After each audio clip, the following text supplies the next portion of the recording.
السلام عليكم ورحمة الله وبركاته. aad baan idin salaamayaa oo asxaabteeda dadkoo dhan inta af Soomaaliya ku hadasho. Bacda salaan waxaan rabaa oo aad ugu xumaaday fiidiyowga soo duuba sadaqsayga taas oo ama digniinta muhiimadda horta fiidiyowgan waxa uu tala galay gabdhaheena Soomaaliyeed inaan u sheego taas oo in ay ogaadaan fiidiyow laga duubay maanta wax easy ah in markay u qaataan tomorrow inay noqonayso wax aad u xun taas oo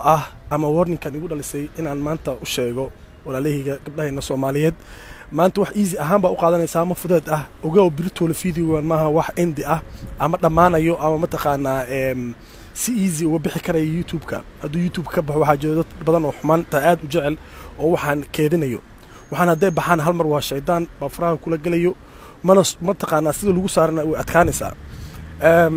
tusaale yar haddaa idin tuso imise maanta fanaan Alle raxma oo geeriyooda jiro heesahoodina wali YouTube ku jira oo la dhageystaa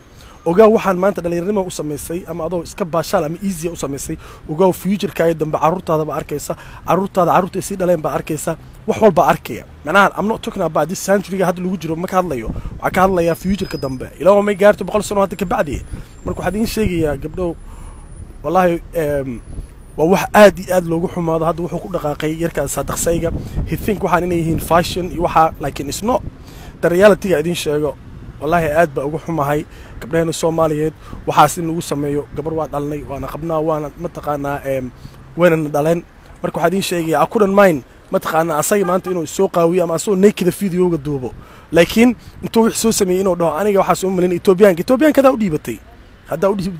adigu u dhiiban ba I don't give a fuck about horta mataqaanaa asaga the only thing I idin sheegay waxa video ugu tala galay gabdhaheena Soomaaliyeed inay iska jiraan waxaas aysan easy u qaadanin waan wax lagu xumaado. السلام عليكم ورحمة الله وبركاته. Peace and love.